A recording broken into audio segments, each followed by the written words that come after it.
नमस्ते बच्चों।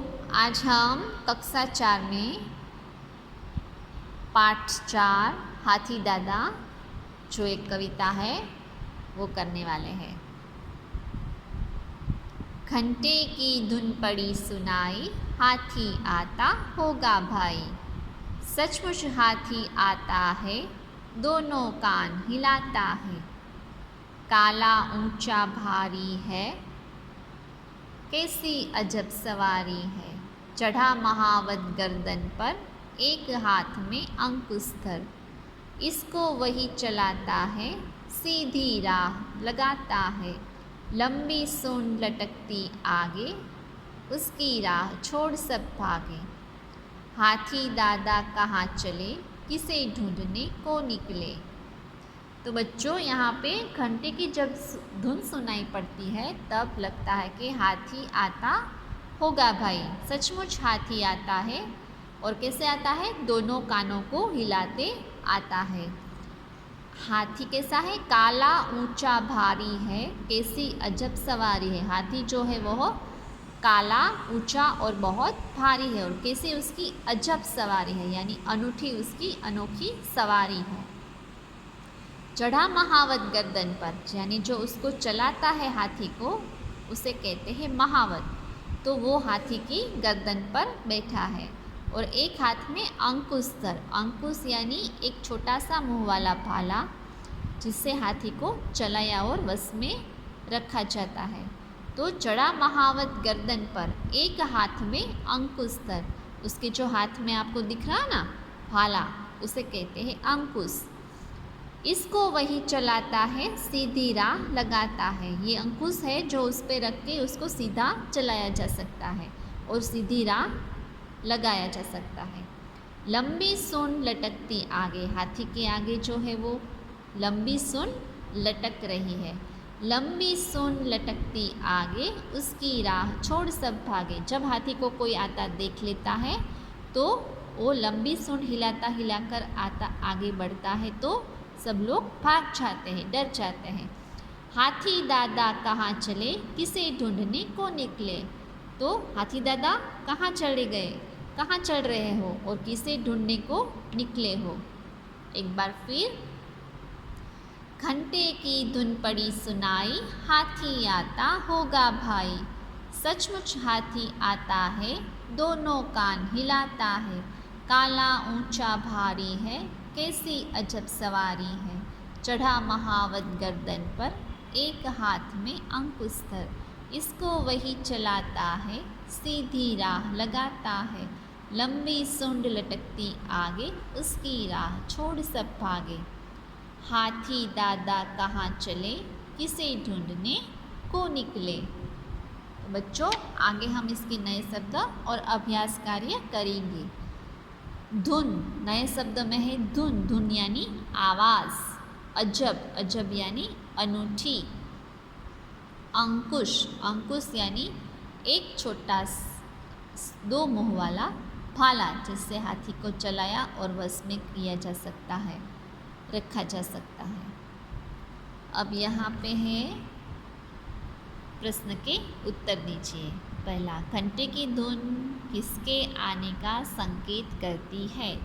घंटे की धुन जो है वो हाथी के आने का संकेत करती है। नंबर 2, हाथी कैसे आता है। हाथी अपने दोनों कानों को हिलाते हुए आता है। महावत कहाँ बैठा है, महावत हाथी की गर्दन पे बैठा है। हाथी के आगे क्या लटकता है, हाथी के आगे उसकी सूंड लटकती है। अब यहाँ 2-3 वाक्य वाले प्रश्न के उत्तर है। हाथी देखने में कैसा लगता है। हाथी देखने में काला, ऊंचा और भारी लगता है। सीधी राह कौन चलाता है। सीधी राह महावत अंकुश रख के हाथी को चलाता है। हाथी को कौन चलाता है, हाथी को महावत चलाता है। प्रश्न नंबर 2, सही उत्तर चुनकर राइट का निशान लगाइए। हाथी दोनों कान हिलाता क्यों आता है। क्योंकि हाथी के कान मुख्य होते हैं या फिर क्योंकि हाथी के कान बड़े होते हैं, जब वह चलता है तो दोनों कान हिलते हैं। तो उसका उत्तर है नंबर 2, क्योंकि हाथी के कान बड़े होते हैं, जब वो चलता है तो दोनों कान हिलते हैं। हाथी की राह छोड़कर सब क्यों भागते हैं? क्योंकि वह काला, ऊंचा और भारी होता है या फिर क्योंकि उसकी लंबी सूंड से बच्चे डरते हैं? तो इसका जो उत्तर है वो आपको राइट लगाना है, क्योंकि वह काला, ऊंचा और भारी होता है।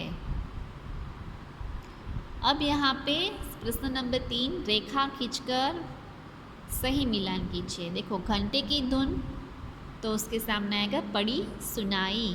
हाथी आता होगा भाई, लंबी सूंड लटकती आगे, हाथी दादा कहाँ चले। प्रश्न नंबर 4 है, जहाँ पे हमें कविता की पंक्तियाँ जो है वो पूरी करनी है। यहाँ पे काला ऊंचा भारी है, कैसी अजब सवारी है, चढ़ा महावत गर्दन पर, एक हाथ में अंकुश धर। बच्चों, अब यहाँ हमें भाषा की बात जो है वो करनी है। नीचे दिए गए शब्दों में से व्यक्ति, वस्तु, स्थान, जानवर और रंग के नाम चुनकर सही जगह पर लिखिए। देखो, यहाँ पे आपको कुछ शब्द दिए गए हैं, उसे आपको अलग करना है। व्यक्ति, वस्तु, स्थान, जानवर और अंग। व्यक्ति में हम लिखेंगे दादा, महावत, भाई। स्थान में वस्तु में है खिलौना, घंटा, कपड़ा। स्थान में है आगरा, दिल्ली, मुंबई। जानवर में है हाथी, शेर, चूहा। अंग में है हाथ, कान और सूंड।